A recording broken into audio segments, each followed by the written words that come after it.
Oh, they love to quote him now. They love to bring him up every time race issues come around. And they play that I have a dream clip like a broken record, over and over, like that's all he ever said. But what they don't tell you is this: the U.S. government tried to get Dr. King to kill himself. Yeah, you heard that right. The government was actually the biggest op. Now, let's talk about Dr. King. And most of y'all already know who he is, so I won't go too deep. But just to give it context, Martin Luther King Jr. was born in Atlanta, Georgia, to a preacher. He was smart, educated, and driven. He graduated from Morehouse College, became a minister, and eventually rose into leadership through the Montgomery bus boycott. That's when folks really started paying attention. He didn't ask for the spotlight, but when Rosa Parks refused to give up her seat, King was chosen to help lead the protests. And from there, his voice got loud and his following got bigger.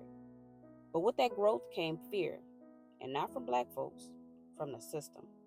Because for the first time, they were seeing educated, organized, and unafraid black leadership, and they didn't know what to do with that.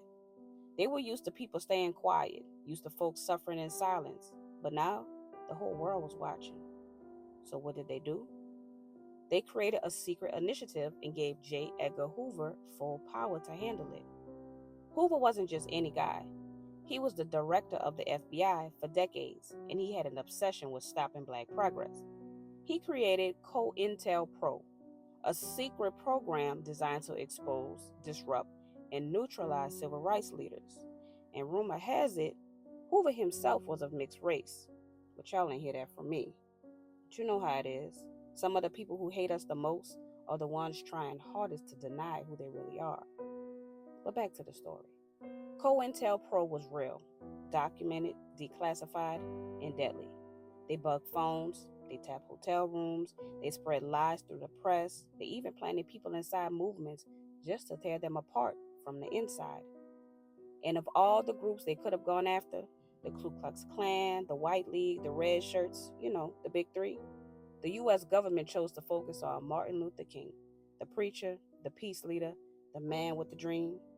They stalked MLK, they harassed Malcolm X, they orchestrated a raid that killed Fred Hampton in his sleep. They even targeted Muhammad Ali and Eartha Kitt for simply speaking the truth. And it wasn't because these folks were violent, it was because they had influence. In 1964, right before Dr. King was supposed to accept the Nobel Peace Prize, he got a letter in the mail, and it called him a fraud. It said, "There's only one thing left for you to do, and you know what it is." It came with an audio tape, allegedly of King having an affair, and it was mailed to Coretta Scott King, his wife. And here's the actual letter. Pause it. Read it for yourself. And just so we're clear, this came from the FBI. It's public record now. Go look it up.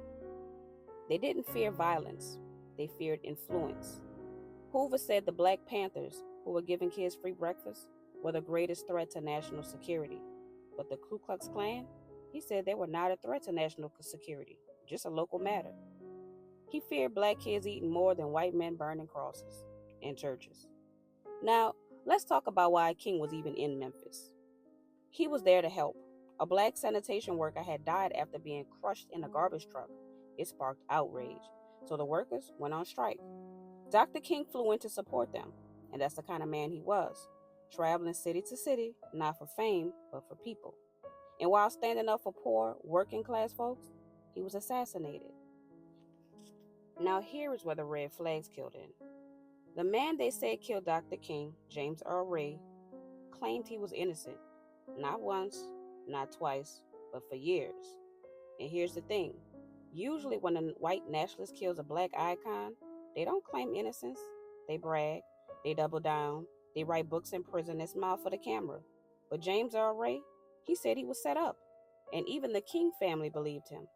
In 1999, they filed a wrongful death lawsuit, and a jury ruled that Dr. King was killed as part of a conspiracy, and the U.S. government was involved.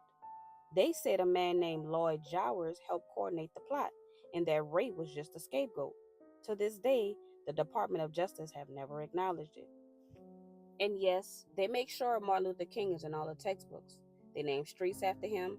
They give you a quote every January. But they never tell you this part. They make sure you hear about the affair, But they don't leak how they were the ones trying to push him to off himself.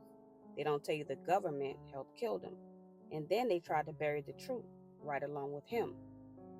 They were after these men, not because of violence, but because of influence. That should tell you everything you need to know about how powerful we are. Don't miss that message. And that's why we tell these stories. Because if we leave it up to them, they'll tell it the way they want to tell it, sanitized, edited, erased. So make sure you like, comment, and share this. And subscribe for more stories that they'll never put in your textbook. Peace.